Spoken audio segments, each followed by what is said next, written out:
Okay, thank you. Okay, good evening all. Welcome to tonight's Policy and Resources Committee.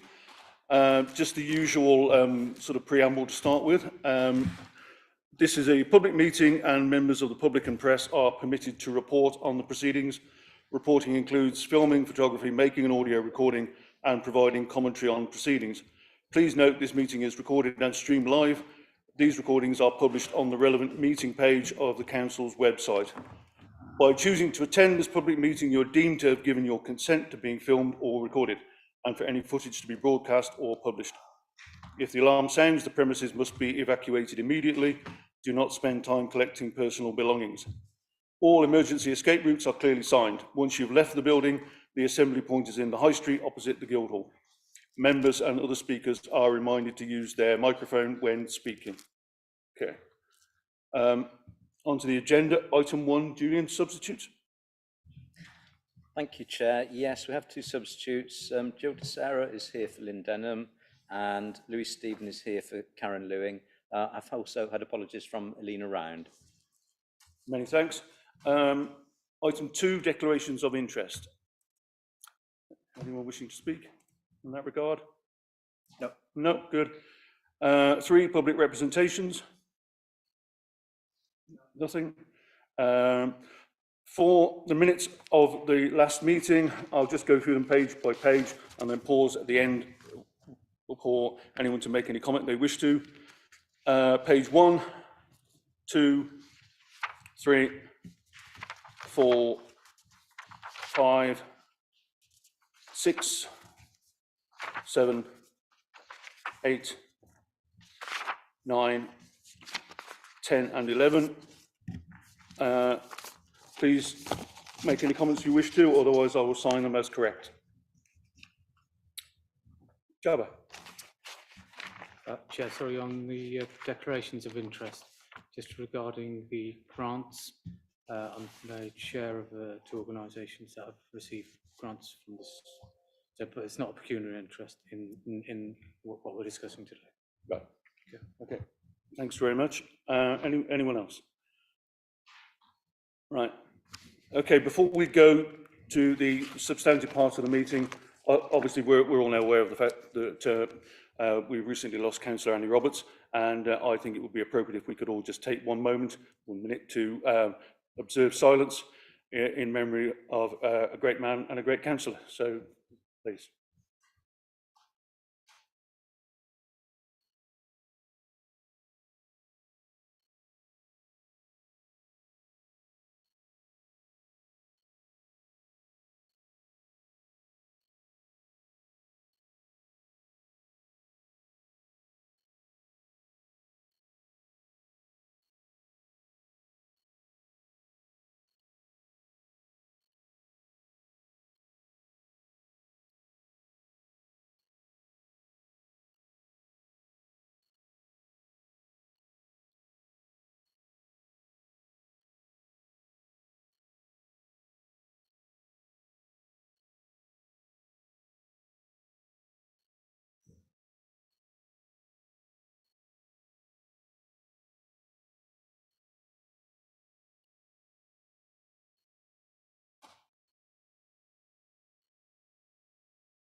Thank you all very much. Okay, to item number 5, outline proposals for annual survey 2023. Thank you, Chair. Good evening, councillors. This is the first harbinger of the autumn, the first stage in our budget setting process for the coming year. As always at this time of year, we run an annual survey which is designed to gather information and interest from local people as to what they feel should be feeding into the budget for this year. As always, the results of the exercise will be fed into the budget report in February, and then we'll be able to determine then in what ways we're developing our budget to reflect those concerns. The survey this year will be slightly later than normal because we have a by-election pending towards the end of October, so we'll wait until that process is completed and we're out of the pre-election period before we go out to public to consult.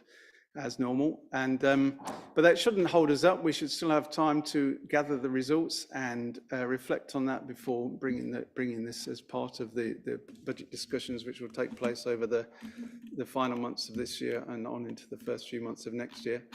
As usual, we'll make hard copies available. It will be primarily an online survey. That's the best way that we get results. And so, traditionally we get well over 1,000 responses, which is always very good, certainly in comparison with my experience at other councils. So the public of Worcester like to have their say, and we like to take into account what they have to say. We will also provide hard copies for those that don't have access online.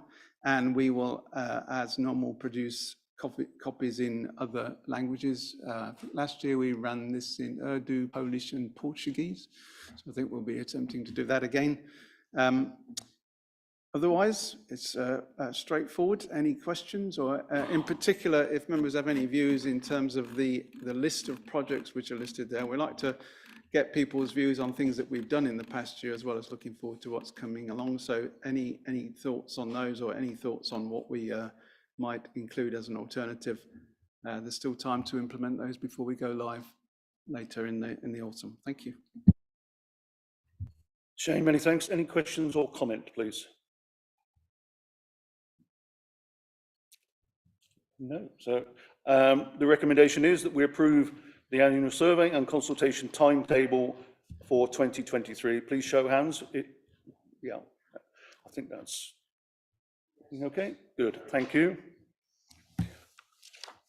To agenda item 6, medium-term financial plan progress update. Gentlemen. Thank you, Chair.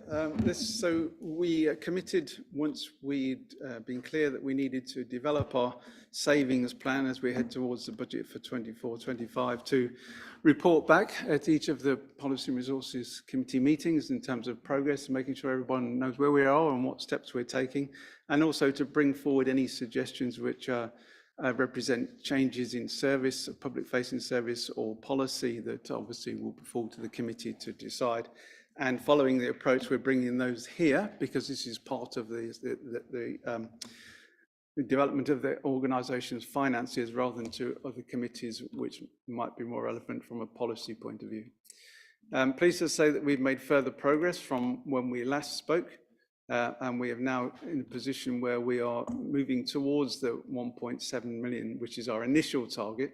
We have set overall a target of 2.5 million. So there's a little bit of headroom, a little bit of opportunity for things to slip and to look at alternatives. Currently, we're looking at £1.8 million. You can see on figure 1, just above paragraph 3.5, where we are in overall terms. That, of course, is dependent on all of the savings that are proposed being realised. At the moment, about 1.1 of those are in terms of business efficiencies or areas where we look to generate more income, and which don't have a direct impact on policy. We have around 400,000 or so in vacancies, which are released as a result of voluntary redundancies. And then there's around 236,000, which are those where we feel that a member decision is required. We discussed a number of those at the last committee that were approved, and this time there are 2 in particular to work our way through, the first of which is the bulky waste service. And then there's a question of the splash pad and the timing of that. So under paragraph 4.3, as you can see, between them, those will achieve a further 55,000 in annual cost savings. So if they're not agreed, then that means that the total of 236 will be reduced. Lloyd is with us, who will be able to say more in terms of the detail in respect of the particular services, but just in overall terms, with regard to the bulky waste service, this fits into a suite of waste services that we deliver, and it is one that is chargeable as a discretionary service, so we have the opportunity to charge for that. But at the same time, the council has made a commitment to try to see if we can provide this at very low or nil cost. And what the option proposed here is one where we achieve that for those who are on council tax subsidy, so those who have all gone through a means testing process, and we know and can confirm that they have issues in terms of financial commitments. And then has an increased charge for those who are able to pay. And because those charges, as identified in the report, can be quite significant, the proposal is to phase those over 3 years. So we don't put the charges up immediately, but spread them over time, which gives us an opportunity to review and assess as we go forward. So option 2 is the one which we're proposing there, which is to have that free for those on council tax subsidy, and then have the increased prices over 3 years. In terms of the splash pad, again, Lloyd will be able to say more in detail, but the issue here is that it is expensive to run, relatively expensive facility to run. And so there are periods when there is a lot of high use, and it's very weather dependent, of course. And there are periods when it's not so well used. And so the purpose, the option which is being considered is to reduce the time at which splash pad is open, so continue to operate it for longer hours during those periods, but to reduce the actual overall days in which it is open. So those will both enable us to continue the service, but to get them in a place where they are more effective, more achieving better value for money for the council, while continuing to provide the help that people need. That's all I have to say. Any further questions? And we're happy to explore those in more detail with you. Thank you. Good, thank you very much, Shane. Questions or comment? Clearly, we have both the financial aspect of this and service delivery. So I think I've got Louis first.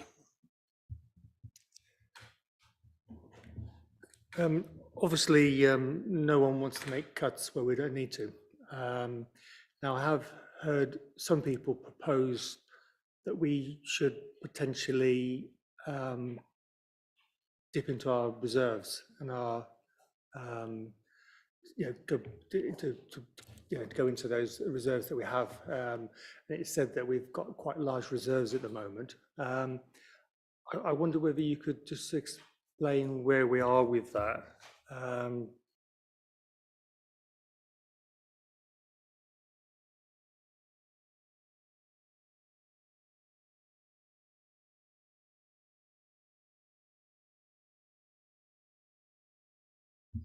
Through you, Chair. It's a policy we've been pursuing for a while, that where we have had budget gaps that have been relatively small in comparative terms, that we've been able to use our reserves to support that. The issue for us is that the budget gap has accelerated due to cost of living and all the other increases that are happening, and that's opened up a gap. Now, we already were aware in February that that gap was 1.7 million, which we are due to meet from reserves and also contributions from capital projects and other forms of grant. That is to rise to 2.25 million, and that gap is continuing to increase because increases in expenditure are always outstripping increases in income. So that gap is always going to continue to grow unless we can reach a position where those two are in sync, where our increases in costs are matched by increases in income. At the moment, we have, in overall terms, around 6.9 million in reserves. So we're not in a position where we are going to run out of funding very quickly. But what's really important to remember is that all but 1.8 million of those are committed to one way or another. And that includes support for homelessness, city plan projects, safeguarding our assets. We know, for example, we've got to replace our cremators in a couple of years' time under legislation. So quite a lot of that. So if we have 1.8 million of reserves which are available, we have a budget gap coming of 2.2 million. Well, it's patently obvious that we don't have enough money going forward to continue a policy whereby we can plug that budget gap from our reserves. So we're able to do it as far as possible, and we always aim to have some reserves to help us where we need to do that. But we simply can't continue with a policy of funding budget gaps from reserves. I think I've got Jill de Sarah, Adrian, then Jabba.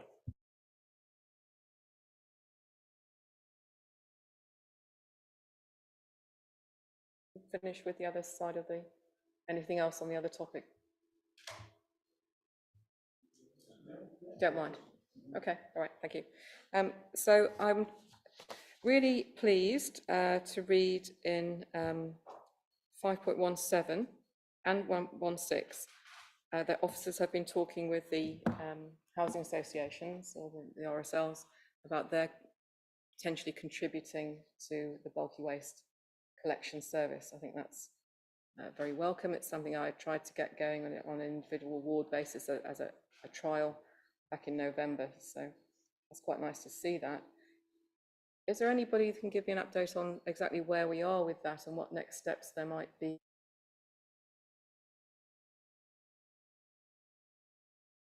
Continue, but I'm not sure exactly what those discussions might be, and I'd just appreciate that. Thank you. Thank you. Thank you, Chair. Yeah, we've had quite an extensive conversation with one registered provider, and what we're looking to do is convene a meeting subsequent to the decision taken tonight to pull all those RPs who are operating in Worcester into a meeting to discuss it more widely. So I think the plan is that if we can gain some positive traction with that and some agreement, we would bring a report back to committee. Maybe including the fee and charge report as part of budget setting, if we can. Thank you. Just a quick follow-up. I'd just like it noted that I myself have reported some hundreds of fly tip items across all the social housing providers in the last 15 months. And the figures that this report gives us, I think, are only fly tipped items that are City Council responsibility. Is that correct? Again, through you, Chair, the numbers included in this report are the number of reports to the City Council of fly tipping. Thank you. So I just would like, as the discussions go on, be good if there isn't, we don't let the RSLs off the hook for their part of this responsibility. That's all I really wanted to say, because as far as I'm concerned, from my ward, there's huge vast majority sits with them and not with us. Thank you. Thanks, Jill. Jill will forgive me if I just develop that conversation a little bit further. In terms of that conversation that is an ongoing narrative, have we seen any progress between the first point where that came into our sort of, around this table, I believe, at an officers meeting and leaders meeting to tonight? Is it going? Has it got any sort of traction at all? Like I say, Chair, without going into too much detail, we've had an initial positive conversation with Platform Housing. We've had email contact with the others just to sort of float the idea, but we've not got into a detailed conversation yet that allows me to give some sort of real indication as to where we are. Thanks, Chair. I've just got a few completely unrelated points, if you don't mind. On 3.4, Shane, you talk about the potential for voluntary redundancy to find 400. I'm appreciating notice and all that kind of stuff, and also personal identification. Can we at some point have an indication what the impact of that is on the council services, the the overall impact may be? I'm not guessing an answer tonight. Just an update then, Chair, that we put in the additional Policy and Resources Committee in October, precisely because at that point we would need to understand exactly where we are with these and whether there are any further potential redundancies which might follow. So it's at that meeting that we'll be bringing this all together for members. Thank you. The second question I'd got really was in option 1 on bulky waste. In option 1, 5.21, you talk about the dangers of moving straight to a full cost recovery because it's such a significant increase in cost to the people who are requesting the service. That implies that it's always the same people who ask for the service. If it's somebody new, they won't realise that it's gone up because they haven't used it before. The only people who are going to be hit, you know, upset by it in that sense, are people who've already used it and see a rocket in their feeds. Yeah, fully understand Councillor Gregson's point, Chair. I don't know the numbers of repeat customers within the bulky waste service, but I do take that point. I suppose the only thing I can say is that if you compare what the increase in our costs would be compared to other districts, then that may be a comparator for people to use as part of their decision. So the last one then, Chair, if I may. I mean, we did have we all know that we're in a financial situation. The news from 40 minutes up the road doesn't really, you know, doesn't change that. And in fact, it brings it home all the closer, I think, to the difficulties local government face across the board. Primarily not because of necessarily just increased costs in the last 18 months, but because of a lack of government funding since the Tory government came in 2010 or something. So, you know, we're reaping a whirlwind. It's not just about equal pay or some of these other things.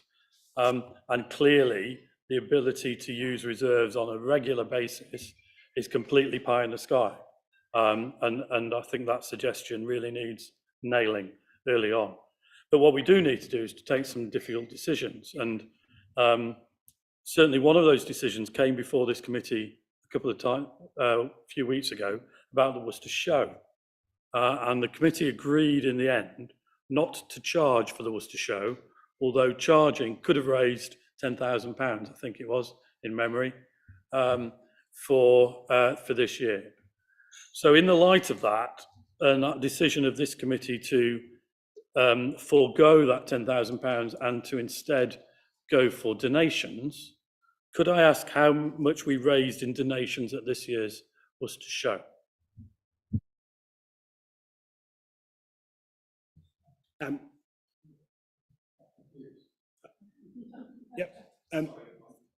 Thank you, Chair. I think, Chair, we clarified what we received in the last couple of weeks. In total, we received just over £3,100 in donations. We needed to take off £200, I think, for card transactions. So the net donations received were £2,900. Jabba and then Robin.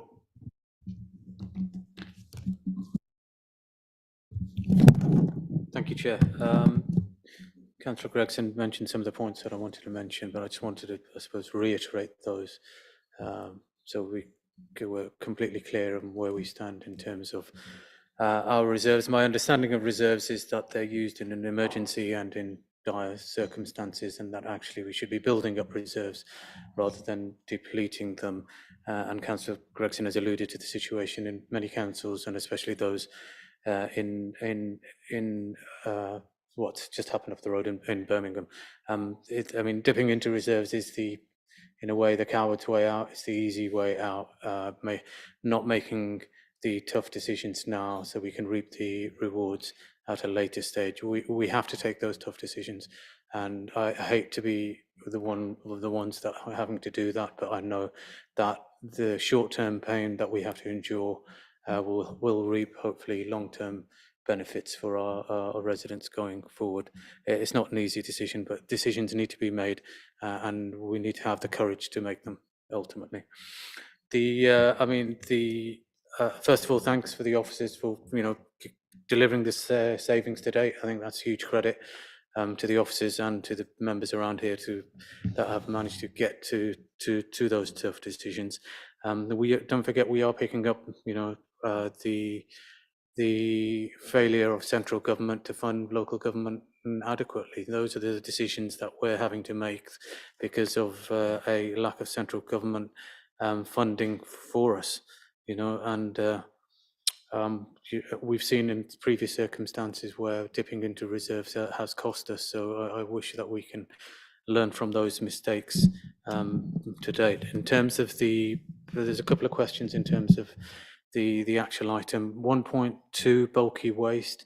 If we drill down into the details of the costs, It seems quite strange that the direct costs related to the employee costs of a driver and a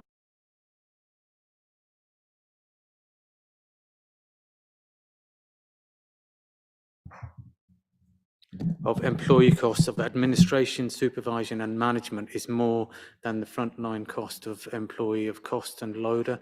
That balance doesn't seem to be quite correct to me. It seems to be where we're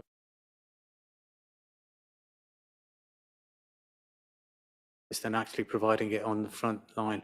I'll be keen to understand what the drilling down into those figures and why is it costing that much to run a service with you know, literally a driver and a loader. You know, it costs more managing it. Second question I have, comment is regarding splash pads in our parks. We've worked extremely hard across the city and all councils in their respective wards to get green flag status for most of our parks. And part of those green flag status is the provision that we provide for young people, and the recent play strategy, which my colleague's been working on, highlights the demand for or the lack of services for young people. And for us as a council to be even considering taking away those is it's not just quite right. We've achieved so much to do it, so we should be fighting to keep as much of it. So I mean, the solution that you've presented in terms of being able to manage it at the appropriate times, or whether that be a temperature control thing in terms of what the weather's like, in terms of that seems to be a sensible approach, but a complete elimination is off the table, because simply of what the expectation of what we've managed to achieve in the city. I think we should be proud of it in terms of our green flag statuses and our provision for young peoples, and it's demonstrated in our play strategy that there is an absolute need for that. In terms of that, the final point I think is in terms of the no, that's it for the time being. Thank you. Thank you. Anything that you want to deal with, gentlemen? Through you, Chair, just in terms of the costs which are identified in Table 3, we have one of the issues potentially that we recognise is that the reason why our costs rise faster than our income is that when we set our income increases, we don't recognise the full costs we're trying to recover. So we're consciously trying to understand that if we are in a position where we've got to increase fees and charges in order to make sure services are viable and can continue, especially if they're discretionary services, then we have to take into account an allocation for overheads and other management activities. So although the indirect costs there appear high compared to the actual direct costs of the service, we are taking account of the wider administration, the wider organisation, and building some of those cost elements into it as well. So that is part of the reason, and we'll see that. You should see from now on any reports that talk about increases in fees and charges, recognising that there is an overhead recovery to take into account, which we haven't always done in the past. Okay, I've got Robin, followed by Stephen, and I'll come over to this side of the table, and Mel, obviously. Yeah. Thank you, Chair. Councillors Gregson and Riaz have made many of the points that I wanted to make, so I won't, if you'll excuse the pun, labour those points. I would like to say, though, that I am glad that option 1 of the closure of the splash pad is off the board for now. Having steered the play strategy through the Place and Economic Development Committee, it would be a shame to see such a valuable utility go. So I'm supporting the recommendation from the officers on that point. Stephen. Thank you. Yes, I want to talk about the splash pad too, because I remember when this was being put in about 10, 12 years ago, and it was something we were really proud of. But I think we have to think smarter in terms of how we actually operate this. I think just using date on a calendar, a number of hours, is quite a crude thing in that. And I think we should be thinking about things like school opening times, and we should also be thinking about the weather as well, and possibly saying, you know, if the temperature falls below a certain thing, or if it's raining, we don't turn it on. So basically we're banking hours like that. Also, we need to think of how the machine equipment actually operates. Like, for example, is the cost related to the cost of the electricity to use it? And if so, could we not think about putting solar panels in to help to generate the power to actually operate this particular thing? And also, I assume it's just turned on for a set number of hours. So effectively speaking, if there was nobody there, this thing would be running with nobody using it. And could we therefore look at the technology whereby users can actually press a button where it actually activated for a certain length of time, and it then automatically turns itself off. So therefore, you're actually saving time that way as well, without actually reducing the availability of it too much. So I would say that's something we need to think about going forward with this, because I really think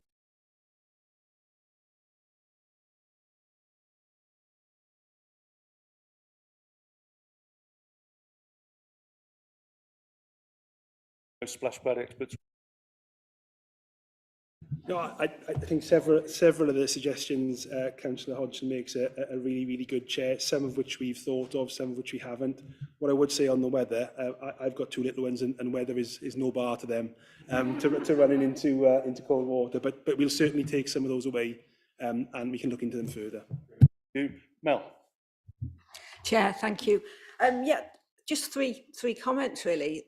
The first one, again, drawing back to the Worcestershire show, I think that was an absolute abject disaster and a ridiculous decision to come up with donations. We could have paid for the equivalent of 1 or 2 staff for a year with that amount, and I just hope that that us as a council will make a better decision next year, because I know the original cost, we were looking at about £2 per person, and even with the cost of living crisis, that's less than a cup of coffee now. But just moving on, with the bulky waste, I personally do like option 3, because I think we're taking into account the cost of living crisis and people who on means tested benefit, and that's the fair and right thing to do. But I think to again, it's a service we don't have to provide, but to provide it for a little longer at a loss doesn't seem the most sensible thing, particularly bearing in mind now a lot of people, if they purchase new white goods, etc., they can arrange to have them taken away at the same time. And also we're looking to try and encourage people not to have so much waste and not to dispose of things unnecessarily. And there are lots of other ways things can be upcycled and all sorts, and maybe if it's not too easy to get rid of things, people will think of alternatives. And I think if we're not means tested, the charges aren't huge. And if we think back to the car park charges, there's a big hurrah, let's not increase the charges, but I think that they've gone up, and people are still using the car parks just the same. So I think maybe we could be brave with this and go for option 3. With the splash pad, obviously Gallivant Park, it's a real flagship park for us, it's a real success. And I think it's very important to have access to parks and exercise, and it's really important for preventing many conditions, isn't it, physical and mental. It's really good for everyone's health and well-being. I think when we look at these options, we should go back to the table and be more creative, and particularly taking into account what Stephen has said, and also the weather.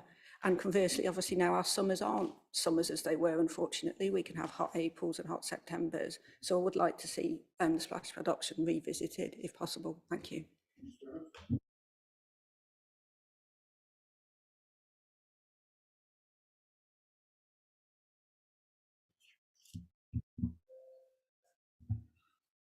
Thank you, Chair. I'd just like to say how pleased I am that with regard to the bulky waste system, you've simplified the system, and you've also looked at what other councils do. And I think, those are 2 very good principles that we could apply probably in other cases. I'd like to just say a word or 2 about charging for the Worcester show. I'm sure that lots of people who are in really dire poverty went to that show because they didn't necessarily have to pay and had a good day out. And these are people who wouldn't go and buy a cup of coffee in a coffee shop. I think we don't know what's going to happen in future years, but I think we could get better at persuading more people to pay, not by threatening them or anything like that, but you know, heaven forbid, but maybe an opportunity to pay on the way out when they know what a good time they've had, because it was all paying on the way in this time. I also like the proposed option for the splash pad. I think it's the right way to go.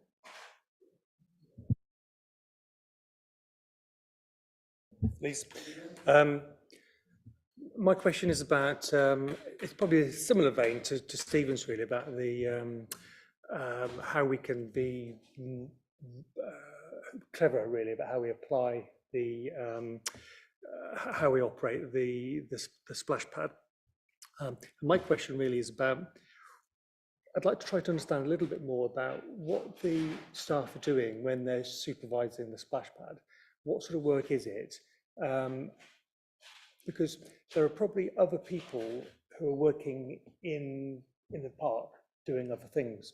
Now, could we be more flexible in the way that we're working, that instead of one person's job is to go and sort out the splash pad, there are other people who are doing other jobs in the cafes or in terms of ground maintenance or so on, that could be trained so that they are doing another job, but at the start of the day or whatever, they're able to go and do things to do with the splash pad. Well, I don't understand the operation of the splash pad, about whether that would be possible or not. If you could just explain a little bit more about what the work is like, and whether it's possible to perhaps use more flexible working from in a more creative way. So that is the plan, basically. So at present, we've got a team of 6. A number of those staff will be sited within one of our premier parks. We'll be present there all day doing a full range of jobs relating to, to maintenance and keeping the park in the condition we want it to. But then during the operating season of the splash pad, for some reason historically, we started off with having somebody present at the splash pad for the full operating hours. Now, we can't, when people have moved on, we don't know what the reason was for that. But from talking to management and talking to staff, it seems more of an engagement role than anything else. And from having looked around, particularly locally, at other sites, like we cited in the report, what other sites operate is somebody who is in the park, but exactly like you say, Councillor Stevens, doing other work, but on the end of the phone, should there be an issue, they turn it on in the morning, they turn it off in the night, they undertake the number of necessary water quality samples during the day, and they probably check on it once, twice, 3 times as well, as and when they're passing. So what the proposal as part of this report is that by being able to lose what we've currently got, a vacant post filled through agency, if we're able to lose that post as part of this proposal, you would then require the other staff to work in that flexible way. Is that are being merged into one, and that is reducing operating hours slightly and length of days, but also ways of working, having improved methods. If we went for just the improvements and more flexible working, could we keep the hours and the days more like what they are today? So there'd be no effect to our residents. And how much saving would we make there if we did that rather than doing the cuts of the timings? We've looked at so many options that I start to get a bit confused by them all. I think the issue we've got at the moment is the length of the operating season, and the fact that we've got to almost change our sort of shift patterns for that operating season. So we're reliant on goodwill. So we've looked at a range of options, but this is the one that we think is most workable and more practical for us. But I mean, I'm just sort of picking up from what Jill was saying about whether we should review this. But could we have one option which is clearly elaborated, which is basically just looking at more creative ways of working and more flexible working without changing the hours? Could we have that as another explicit option? We're at the committee's behest in terms of what we support for that. I think what I would say is what we're trying to do is plug a budget gap for next year. So there is a pressure on this, and if we can't bank a saving this evening, we then push back a cycle and it puts the budget in. But if it's something the committee wants us to look at, of course we can. But in your feeling, would you say it's like 50% is the flexible working and 50% is the thing, or which way? I mean, just give us a feeling of how much difference it would make. without going through the exercise, Councillor Stevens, I wouldn't want to mislead committee. So, just to clarify, are you happy to stay with the options as they are, or do you want me to seek? I don't know what other people in the room, if someone else would like to support that, then that's what we can do, but I've got a feeling that I might be a lone voice on that, but I don't know. Mel? Thank you. I would like to explore a different proposal here. I don't feel as though we've looked into it enough, and I think it's so key to the city, the splash pad, and people use it, and it's good for the economy as well. And I welcome Louis' ideas, and I don't feel, whilst we've got 6 options, I do not feel that any of them are appropriate, and I just think maybe we could be a bit more imaginative. Okay, is there any, Shane, did you want to perhaps talk about the money on that? Thank you, Chair. Just in very simple terms, if the option were to continue the service as it is, but with the reduced presence on site, I mean, the table shows 33,000 for the presence on site. It says in the report that if we just had a reduced level of support, that would bring back 15,000. So the net difference is 18,000. That would be the saving compared to the £26,000 saving that we suggested. In very simple terms. Yeah. Okay, Adrian, yes? I was just going to say, we've got 6 options the officers have worked on. How many more options do we want? Yeah, yeah. As others have around the table for some, you know, a reasonable period of time, I think what they encapsulate are the sort of the options, yes, that are available to us. I mean, clearly, you know, we've just poked and prodded a little bit and found potentially another one. But I think we have to remember that if we are not making a saving of the same sort of magnitude that we were considering, you know, at the beginning of the discussion, then where does that go? Where does that potentially go in terms of you know, other implications for other services? Because clearly we are at a point where, you know, the maths has to add up, if that makes any sense. Stephen?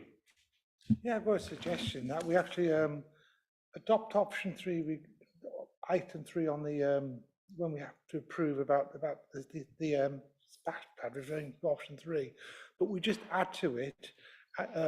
Could this will do it for next year, and we request that council officers investigate ways of making the splash pad more cost effective to use in the future.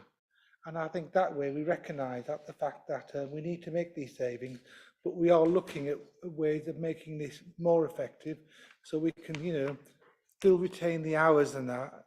And I think it'd be a sensible compromise, and we'll take the council in the direction I think the committee wanted. Through you, Chair, that is in effect recommendation 1.4.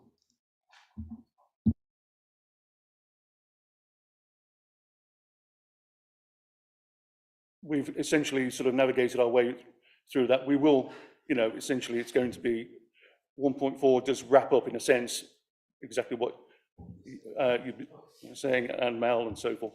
So any further questions or comment before we go to a vote on the proposal?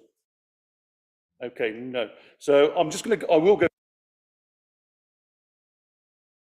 Okay, so just 1.1 is the noting of the progress made to date. Please show.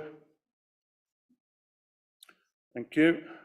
1.2, agree to implement changes for the bulky waste service as proposed. Option 2, please show. Thank you. 1.3, agrees to implement changes to the operational period and times of the splash pad. Option 3, please show. Those against? Abstentions. Okay. Okay. And 1.4 is agrees to receive a report on the impact of any agreed proposals prior to any further changes being introduced. Please show.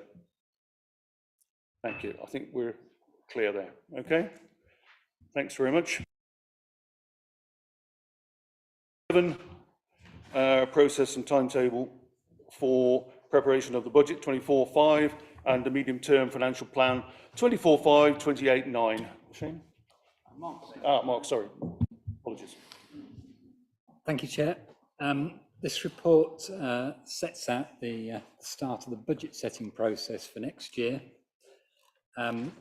You'll see in paragraph 3.1 the dates of the proposed meetings, which very much follow the format that we've used in previous years, and go through how members are involved in that process in the various stages.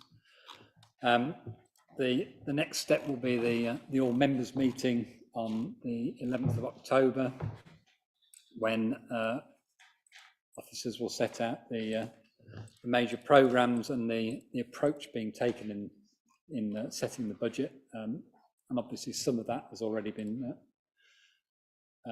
reviewed as part of the savings plan. You'll note that the P&R meeting follows on the following Monday on the 16th, but obviously, as the report notes, the papers for that meeting will have gone out before the all members meeting on the 11th, which will again give members the opportunity to review those reports. But then follow the meetings in early November, which give members the opportunity to start thinking about what they would like to see in the budget and the various service reviews. The key date then is 19th of December, when the draft budget comes forward, to be followed by the committee cycle again in January, giving members the opportunity to comment and propose any changes to that draft budget before it's finally then approved by council at the end of February. I think that's it, Chair, if there's any questions. Okay, Mark. Thank you. Any questions or comment to agenda item 7? Marjorie. Thank you, Chair. On the 11th of October, no, the 16th of October, we'll be agreeing the savings plan proposals to date and any further proposed savings. Will that be the last time before the agreement of the budget that we talk about savings? And maybe, you know, it's maybe, I mean, it's quite a long period, really. Maybe we should still be looking at savings in between the 11th of October and the setting and the agreement of the budget. Through you, Chair. So the meeting in October is, and the all members briefing that we have at the same time, is designed to set the context for the budget setting process. So the whole question of what savings we might achieve, what efficiencies we might achieve, what additional fees and charges we will need to apply will continue throughout the budget setting process. So we will continue to look for savings. We will know at that point what the scale of the issue is. And of course, a big factor in all of that will be the local government settlement. So as yet, that's an unknown, and we don't know quite what that will come out to. If a place down the road has been mentioned a couple of times, and just by way of contextual information, the budgets that they're saving, they're looking for is £87 million, which is huge compared to what we're interested in. But in the context of a 3.6 billion overall budget, which works out at 2.4%. Our saving target is 2.25 million against a budget, a gross spend of 48.5 million, which works out at 4.6%. So it's a difference of scale, but the level of issues that we have to deal with are just the same as many other councils across the country. So yes, throughout the budget setting period, we'll be looking hard at potential savings, potential ways of generating more income as we progress. Comment? No. 1.1 is that the committee approves the proposed process and timetable for preparing the budget and the MTFP. Please show. Thank you.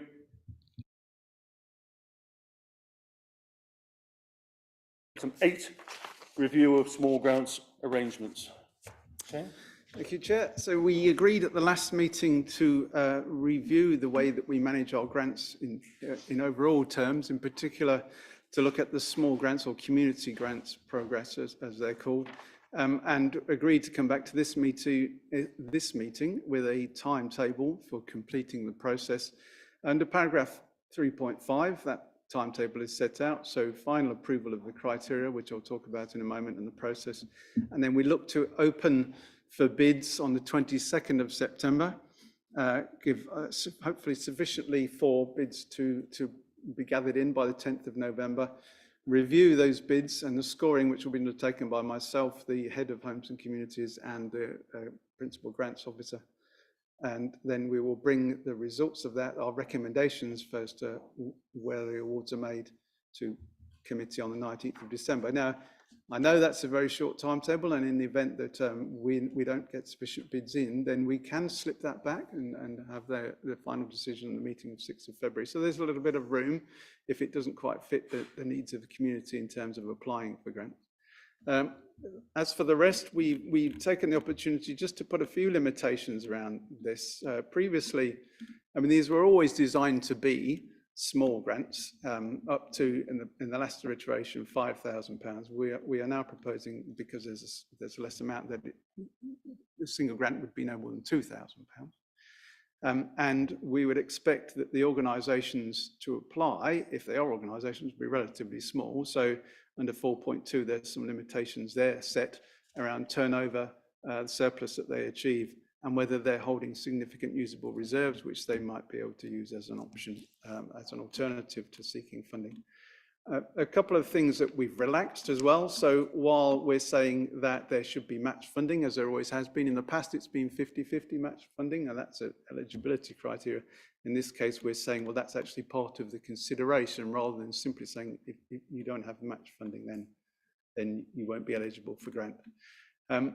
There are many detailed questions as part of the process, and that's not, there's a balance to be struck between having something which is quite simple and accessible for small organisations to apply for, which is very much what we want, and at the same time eliciting enough information to be able to make a quick decision without having to go back and ask for more information to understand the purposes of the grant and what they're trying to achieve. So that's why they're a rather detailed set of questions. Nonetheless, it's quite an open scoring process, so there should be plenty of flexibility to try and find ways of ensuring that the money goes to those organisations which we most want to support. That's how it's been set up. I'm happy to answer any questions around that, and it's the first time that we've tried to do this, building on previous processes, trying to take the best of those and take it forward in a slightly more flexible way, but in a way that targets the funding towards those organisations that most match our aims and ambitions as a council. That's the aim of it. Hopefully it will work out all right, but I'll come back to you in the November meeting one way or another to see how it's gone. Thank you. Shane, thank you. Questions? Mel? Chair, thank you. Shane, forgive me, particularly being an accountant, but can I just check, is this cost neutral? It's funding we will receive and how we give it out. And if it isn't, I can't see in the recommendation where we will or won't make any savings. And I haven't had time to digest this last part of the agenda, so apologies. Through you, Chair, this was, in terms of the savings, that was addressed at the last meeting. So we reduced the overall grant pot from what was, I think, 78,000 down to 45 to be funded from UK SPF. So it's neutral in that sense, in that it's being funded by government grant rather than directly from council resources. Adrian? I mean, I think the form is complicated, and depending on your size of your organisation, your experience in filling in similar forms and all that kind of stuff, it may or may not be,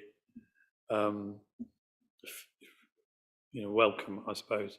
I guess one question would be, to what extent will there be any support and guidance to help people through the form, particularly those who are less experienced in doing so.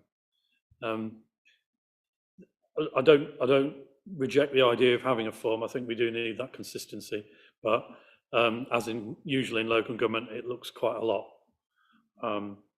and we're trying to cover all bases in terms of our explanation. So it might be useful to make sure that we have got somebody who can assist in that.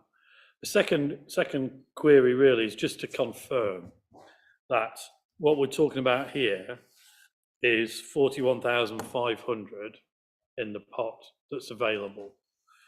In addition to that, there is 25,000 corporate events pot, and there is also the funding for Worcester Theatre's Lippard Grange hub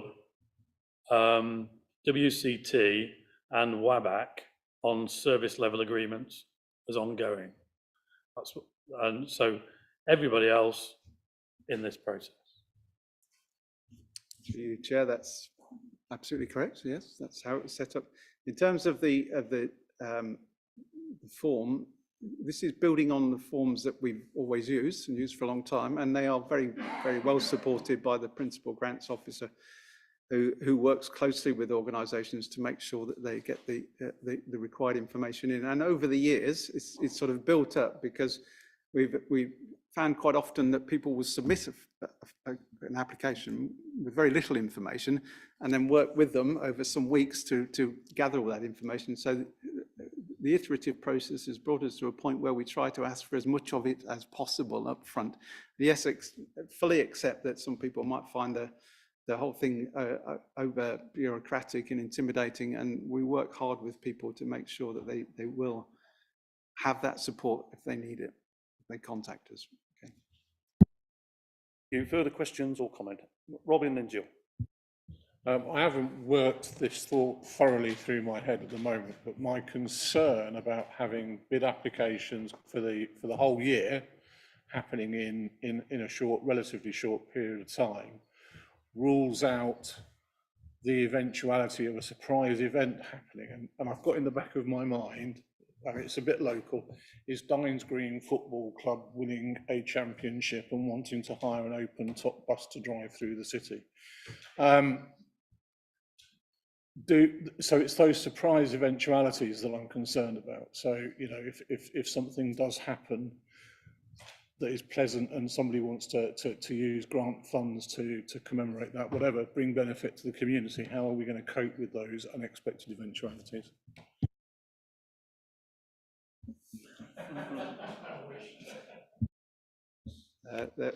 There are alternatives. There's the member award funds for this financial year at least.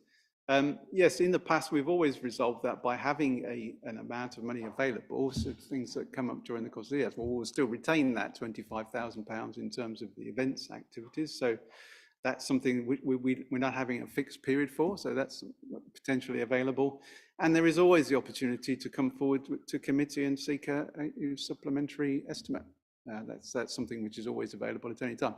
I appreciate that that's sometimes a rather cumbersome or slow process compared to what might be needed, but it is open and it is fair, and everyone has the opportunity to apply through it. And I think what we've really been trying to do is to achieve that, to make a process which is clear and which is open and which is everybody has some element of access to. Thank you, Shane. Thank you, Chair. Is it right that this whole process used to happen over a longer time, and now you're saying get everything in by a certain date? Have I got that right? I don't normally sit on this committee. Yes? That's correct. We're trying to move from a first come, first served approach to one based upon which ones best meet our criteria. So to do that, you have to have a fixed period of receiving the bids. So my question really is, how is that going to be communicated to the people who might have expected things to stay the same? So what's that plan? Yeah, well, obviously, as we go public, we will make it very clear on our website and through our social media and other things what the new process is. But also, we have a list of detailed contacts for previous applicants, which we're ready to write out to once we've agreed the process this evening. Yes, 2 points. First of all, there are a lot of questions there. I'm not sure whether they're all exactly necessary, but I understand why they are there. My main concern is really more on the scoring thing, and having had experience being on the Hot Market Charity and how we've used scoring systems and come up with various ones over the years in terms of actually deciding the particular applications. We've obviously got a criteria from A to F and that. First of all, which particular person is going to actually decide how these are awarded? Are they actually scored? Is it going to be several people who get together and agree that, or is it going to be one person? Will these scores be available for councillors to actually at some point be able to actually look at, so we can decide whether, as a result of this process, we are getting a good mixture of grants being awarded, and we aren't unwittingly skewing the grant applications all in favour of a particular type of grant and that sort of thing. Because until you put this through the mixer, you're not going to know what it actually looks like. And I think we do have to look at it and actually review it, and just make sure that not only do we achieve our process of actually reducing the small grant thing, but also that those grants we do allocate are allocated to a good cross-section of the community in that. Because there are some sections of the community where some of the scoring on this question might be quite poor, but they might be poor for a good reason due to the nature of what they're actually doing in that. So we do have to be a bit careful. Through you, Chair. So the decision, oh, sorry, I'm going to stop starting sentences with the word so, I do apologise. The decision, the scoring will be undertaken by myself, the Head of Homes and Communities, and the Principal Grants Officers, the three of us, and we'll report the outcomes of that exercise to the committee in December, the December meeting, so members will be able to see what the outcomes are in terms of the spread of grants across the organisations. Many thanks. Marjorie. I also, thank you, Chair. I also had misgivings about having a system where people put their bids in at once a year. Having sat on the grants panel myself, some of the applications were for really quite small events, and small sums were required, and they'd only, decided to have the event in a quite short space of time. But I do understand why we have to go that way. There's this other pot of money, this £25,000. Have we got the comms right on that? Will people know that they could alternatively apply for this other fund? I feel obliged to do some of the heavy lifting here, or light lifting. If I may make a couple of points. I've been a strong advocate for a fixed process in terms of timescale. Most organisations that give out grants, well, a large number, have fixed periods where people can bid. And I think one of the reasons why I was keen to move to this approach was we are reducing the amount of money available significantly. And one of the problems is if it's just an open process over a 12-month period, we're going to run out of money, and therefore people are going to feel an injustice if it's simply others got in their bid first. So I think that's it's not there's no easy solution to this, but therefore I think if we have a fixed term arrangement, it at least gives everybody a level playing field, and we can judge all of the applications at the same time. If we don't, as Shane said, if we don't get all of the bids in, then we can extend it or run a separate process later on. So there's the opportunity to do that.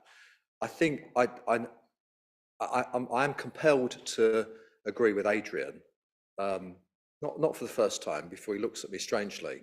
I do share some concerns about and Shane and I have spoken about this, about the complexity of the application process, because I know through my previous roles in various organisations that sometimes the mere process can exclude very small community organisations because they're just not adept.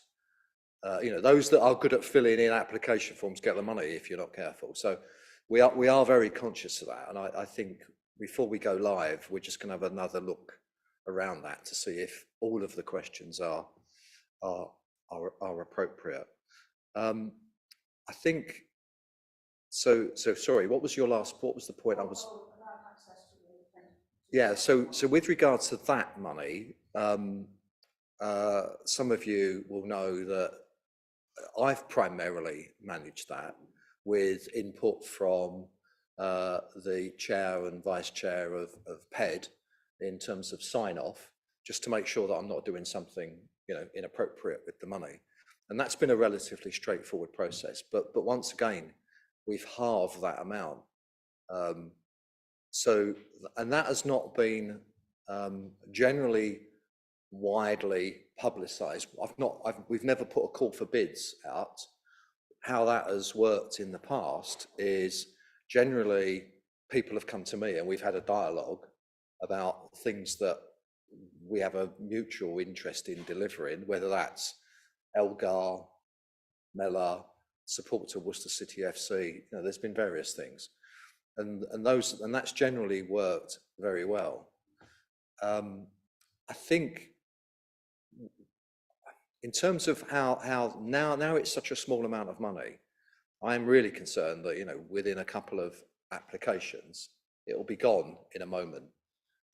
So I think we probably need, if I'm brutally honest, to have a think about that remaining 25 and see what we do with that. Whether we, the two extremes, we either go out for a call for bids, or we actually have a discussion and members actually determine where they want to allocate it, because there might be certain things that are important to this council that the members want to see funded. And so there might be a different way of doing it. And I think we probably need to explore that a little bit further before we come to a conclusion on that. And I think that's genuinely because it is such a small pot, and two bids could use the money up. And I don't want to be in a position where anybody accuses us of doing anything that is not fair or transparent and open. So I think we probably need to revisit that 25k and see how we best spend that in the most the wisest way, if I'm brutally honest. Just pick up on one other thing, if I may. Final point. We talked earlier about the whole raft of budgets available and grants available. There are, if members recall in the previous meeting, there were some grants where we agreed that we would reduce those on a phased basis. So there are some other grants sitting outside of this where we are continuing to commit money, but it will be reduced over a 4-year period. So there's that small, very small number of grants available also there. Thank you, Chair. David, thank you. I've got Louis, then Jill. David made a good point about fairness in terms of not wanting to have first come, first served, but also it could be unfair if you just miss the deadline. So I'm guessing you probably already thought about this, but could we not just split it into two? You have two bidding 6 months apart, and you halve the budget, and you have half of one part of the year and half the other. That would mean that you'd have at least a compromise position on that. If you've missed it, you've only got to wait 6 months. Through you, Chair. Yes, we can do all sorts of blended options. The only difficulty with that would be, and again, I'm very conscious of the size of the pot being reduced dramatically. If we only put half of it up now and make the other half available later, it might completely miss the timetable for some people who have got an event early in the year. And if they're only if they're only successful in bidding later, it's too late. They're bidding effectively this year for the beginning of the following year. So there are options, but whichever way you cut it, there's pros and cons, I think. From the charity's point of view, it's probably easier for them not having to wait a whole year just because they've missed the deadline. Jill, then. Thank you, Chair. I was pleased to hear that there might be an option for members to make suggestions, and that was really what my question was about. Is there a space for members coming forward? Little small projects in our wards that would benefit from a few £100 even. Thank you. Chair, thank you. I think with anything to do with finance and processes, I think it's always important we keep it very simple and very clear for the public. And if we start having 2 6-month deadlines, having worked in finance for a long time, I don't think it will work. I think people can be easily confused. And if we start trying to chop things up, I don't think it's very sensible. Thanks. Okay, any further questions relating to this one? No. the 1.1 introduce the system of assessing One Worcester community grants for the financial year 24-5 and future years as proposed in the report, and 1.2 receive a further report of the outcomes of the exercise at a future meeting. Please show. Thank you very much. Okay, that done. I'm not aware of any other business to be to enlighten you on. So at that moment, I'll say good night and thanks very much. Well, it's 20 to 11, as you recall, Marjorie, last time. Okay.